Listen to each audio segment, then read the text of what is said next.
નમસ્તે વિદ્યાર્થી મિત્રો, આજે વાત કરીશું ધોરણ 9 અને વિષય ગુજરાતીના ચેપ્ટર નંબર 4 ગોપાળ બાપાનો સંપૂર્ણ વિદ્યાર્થી મિત્રો સ્વધ્યાયન પોથીનું સોલ્યુશન મેળવીશું। એ પહેલાં ચેનલની અંદર પ્રથમ વખત આવ્યા છો તો મિત્રો ચેનલને ખાસ સબસ્ક્રાઇબ કરી દેવી। ગોપાળ બાપા ચેપ્ટર નંબર 4 તેના સર્જક છે મનુભાઈ પંચોળી, જેને આપણે દર્શક તરીકે ઓળખીએ છીએ। તો વિદ્યાર્થી મિત્રો, તમારે દર્શકના અન્ય કૃતિઓ પુસ્તકાલયમાંથી મેળવીને વાંચવાની છે। ત્યાર પછી વાત કરીશું વિભાગ એની અંદર જે આપણા પરીક્ષામાં પ્રશ્નો પૂછાય છે તેનું સોલ્યુશન। વિદ્યાર્થી મિત્રો, સ્વાધ્યાયન એટલે તમારે જાતે જે છે તે પ્રશ્નો તમારે પહેલાં લખવાના રહેશે। નીચેના જોડકા યોગ્ય રીતે જોડીને ફરીથી લખો। મનુભાઈ પંચોળીનું ઉપનામ તો આવશે દર્શક, બ સાથે જોડીશું। જીર્ણ શિવાલય તો આવશે જૂનવાણી શિલ્પનો નમૂનો। ગોપાળ બાપા તો આવશે પરગંજુ વ્યક્તિત્વ। ખાલી જગ્યા પૂરીશું। જીર્ણ શિવાલય પેશવા સરકારે બંધાવ્યું। આ તમારી પડખેના દીપડા ન રંજાડે તોય ઘણું છે, તો અહીં આવશે દીપડા। સયાજીરાવની માણસને પારખવાની શક્તિ અચૂક હતી। ગોપાળ બાપાના ગુરુનું નામ માંડણ ભગત હતું। ઝેર તો પીધા છે જાણી જાણી મનુભાઈ પંચોળી લિખિત લઘુ નવલકથા છે। નીચે આપેલા પ્રશ્નોના એક વાક્યમાં ઉત્તર લખો। મહારાજ શ્રીમદ સયાજીરાવને લેખકે કેવા કયા છે? તો સયાજીરાવને માણસ પારખું કયા છે? જમીનની ખટપટ કરે છે એટલે શું કરે છે? તો જમીનની ખટપટ કરે એટલે જમીન અંગે વાટોઘાટો કરે છે। ગોપાળ બાપા વિશે કૃતિનું સાહિત્ય પ્રકાર તો આવશે નવલકથા। માંડણ ભગતના અવાજને ગોપાળ બાપા કોના અવાજ સાથે સરખાવે છે? તો માંડણ ભગતનો અવાજ વાંજળે જેવો હતો, તેમ ગોપાળ બાપા તેની સાથે સરખાવે છે।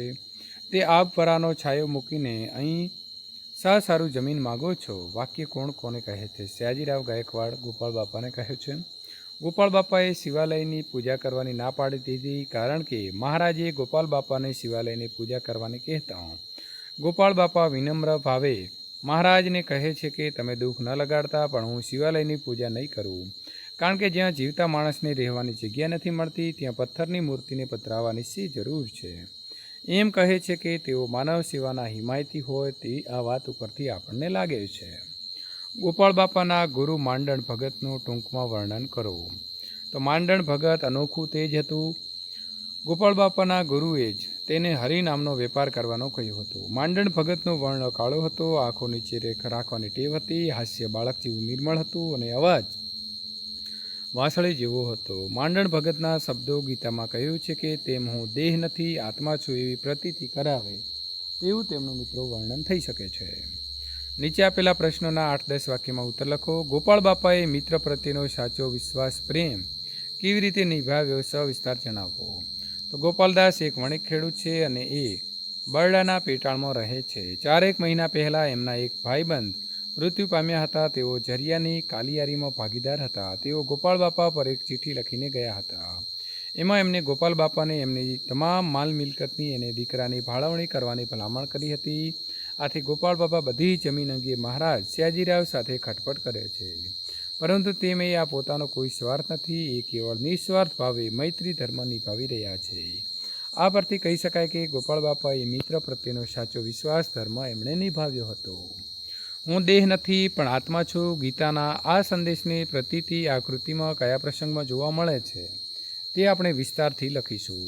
તો એકવાર માંડણ ભગતના શરીર ઉપર ગીંગોડો ચડી ગયેલો। આ ગીંગોડાને કોઈએ ઉખેડતા કહ્યું તો તેણે ગીંગોડાને ઉખેડવાની ના પાડતા કહ્યું કે રહેવા દો, એને એના વાળી બીજી ખાજ લેવા જવું પડશે નહીં, બહુ દી થઈ ગયા છે। એને માંડણ ભગતના આ શબ્દો ગીતામાં કહ્યું છે હું દેહ નથી પણ આત્મા છું, એની પ્રતીતિ જે છે તે આપણને અહીં થાય છે।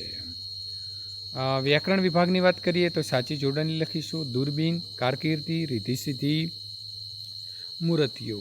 સંધિ છોડો અને જોડો તો શિવાલય તો શિવાલય, લાભાલાભ તો લાભાલાભ, પ્રણામ તો આવશે પ્રણામ। નીચેના વાક્યો છે તેના રેખાંકિત સંજ્ઞાનો પ્રકાર। તો ગમે ત્યાં 8 હાથે પાણી નીકળે તો પાણી એ દ્રવ્યવાચક છે। એક જીર્ણ શિવાલય બતાવ્યું તો એ જાતિવાચક થશે। જથ્થાબંધ મૂકીને આવું પરચુરણને સીધ પડ્યા છો તો પરચુરણ એ જાતિવાચક છે। ગોપાળ બાપાના ગુરુનો વર્ણ કાળો હતો તો ગોપાળ બાપા વ્યક્તિવાચક થશે। નેણમાં ફરિયાદનો રોષ લેશ માત્ર ન હતો તો રોષ એ ભાવવાચક છે। સમાનાર્થી શબ્દની વાત કરીએ તો આ તુલસી શ્યામ જવા આવવાનો ધોરીમાર્ગ છે તો ધોરીમાર્ગ એટલે થશે રાજમાર્ગ। ઝરિયાની કાલિયારીનો ભાગીદાર એ ભાઈબંધ તો ભાઈબંધ એ મિત્ર દોસ્ત। આશ્ચર્યથી મહારાજ મીઠા લીંબુ જેવા બોરને જોઈ રહ્યા તો અચરજ અથવા નવાઈ. બીજી વાર દર્શન કરવા ગયો ત્યારે તો દેહ તો શરીર અથવા કાયા પડી ગયો હતો. કોણ દાદ દે છે? તો દાદ એટલે મદદ અથવા સહાય. ત્યાર પછી યોગ્ય વિભાજન કરીશું મિત્રો. આપણે પૂર્વ પ્રત્યે તો અચૂક અને અપૂજ. તો પૂજ અને ચૂકની આગળ અ પૂર્વ પ્રત્યે લાગ્યો છે. પર પ્રત્યે એટલે પાછળ. શિકારી, સાવચેતી, બનારસી, માગણી, બોરડી, ગામડું, ભોળવણી, ગાયકવાડી, વતની અને ગુલામી આવશે. નીચેના શબ્દોને કોષ્ટકમાં મૂકવાના છે. તો પુલ્લિંગમાં આવશે આંબો, ખેડૂ, લોભ, દાજ, શીલ, ભાઈબંધ, દીકરો અને લોટ. સ્ત્રીલિંગમાં આવશે વેખડ, કેડી, માગણી, શક્તિ, મૂર્તિ અને જમીન.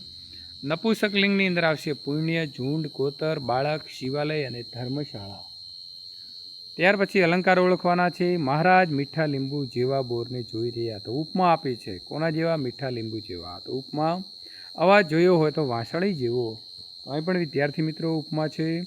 હશે ભારે જાણે સાવ બાળક જેવું. તો જાણે રાખીને શક્ય હોય તો ઉત્પ્રેક્ષા થાય. ગરીબના અમરફળ જેવા બોર ઢગલે ઢગલા ઉતરે. તો અહીં પણ ઉપમા આપી છે. ત્યાર પછી સમાસ ઓળખવાનો છે. સૌપ્ન સેવી તો ઉપપદ. જાળા ઝાખરા તો દંદ્ર સમાસ. લોભે લોભે તો દંદ્ર સમાસ. અમરફળ તો કર્મધારય. હરિનામ તો આવશે તત્પુરુષ. લિંગ ઓળખાવાના છે. એના આત્માની ગુલાબી કાળી તેરી તો પુલ્લિંગ. ભગત કૂતરાને નીરતા જાય. કાળો વાન તો ભગત પણ પુલ્લિંગ. સયાજીરાવ ભેખડ ઉપર એક બે અંગ રક્ષકો સાથે ઊભા હતા તો સ્ત્રીલિંગ. અહીંના મારી બોરડી પરથી તો બોરડી સ્ત્રીલિંગ આવશે. બોર પણ આ ગામડાના છોકરાને નથી મળતા તો હશે નપુંસકલિંગ. રેખાંકિત સર્વનામ જણાવો. મેં એ જાતે ઉછેરી છે તો સૌવાચક. પેલું મંદિર જોયું તો પ્રશ્નાર્થવાચક આવશે. આમાં બનારસી લંગડો પાકે તો નિર્દેશક. તમે પણ કંઈક ચમત્કાર જોયો હશે તો અનરિચિત વાચક. રેખાંકિત તળપદા શબ્દોનું શિષ્ટ રૂપ લખો. આ તમારી પડખેના દીપડા ન રંજાડે તોય ઘણું છે તો પડખે તો બાજુ. દોઢીમાં ભગત બેઠેલા તો ઓસરીમાં. એક દીપડો આવ્યાના વાવડ. વાવડ એટલે સમાચાર. દખ લગાડતા નહીં મહારાજ તો દખ એટલે ખોટું લાગવું. અમે તો અમે ને તમે સૌ મૂર્તિઓ જ છીએ ને તો મૂર્તિઓ. વિરોધી શબ્દ અસલ તો નકલ અથવા બનાવટી. યોગ્ય તો અયોગ્ય. રોજ તો શાંતિ. સાચી તો ખોટી અને નીચે તો ઉપર. ખટપટ કરવી તો વાટો ખાટો કરવું. ગોપાળ બાપા જમીન અંગે ખટપટ કરતા હતા. 100 ગણને ગણવું. ખૂબ વિચારીને તપાસ કરીને કામ કરવું. તેણે આ નિર્ણય 100 ગણને ગાળીને લીધો. હોકારો દેવો તો આ પાડવી અથવા સંમતિ. ગુરુજીએ વાત કરતા શિષ્યને હોકારો દીધો. મનમાં માર્ગ કરી દેવો તો પ્રભાવિત કરી દેવું. જાદુ કરી લોકોના મનમાં માર્ગ કરી દીધો. આંખ સામે આંખ માંડવી તો સામ સામે બેસવું. મહેમાનોના ઘરે આવ્યા ત્યારે બધા મારા જોક્સ સાંભળીને આંખ સામે આંખ માંડી જોઈ રહ્યા. વાક્યનો પ્રકાર એની પૂજાનો બંદોબસ્ત કરો તો આજ્ઞાર્થ. બોરડી ઉછેરશો તો પ્રશ્નાર્થ. તમે પણ કંઈક ચમત્કાર જોયો હશે તો સંપન્નાર્થ. આ તમારી પડખેના દીપડા ન રંજાડે તોય ઘણું છે તો સંપન્નાર્થ. ત્યાર પછી સાચી ધાવની શ્રેણી તો અંગરક્ષક તો ક. બંદોબસ્ત તો બ. જથ્થાબંધ તો આવશે ક. ત્યાર પછી વૃક્ષો વાવો, પર્યાવરણ બચાવો. વૃક્ષો આપણા મિત્રો વિશે વિદ્યાર્થી મિત્રો નિબંધ લખવાનો છે. તો સૌથી પહેલાં આપણે પ્રસ્તાવના, ત્યાર પછી વૃક્ષોની ઉપયોગિતા લખીશું.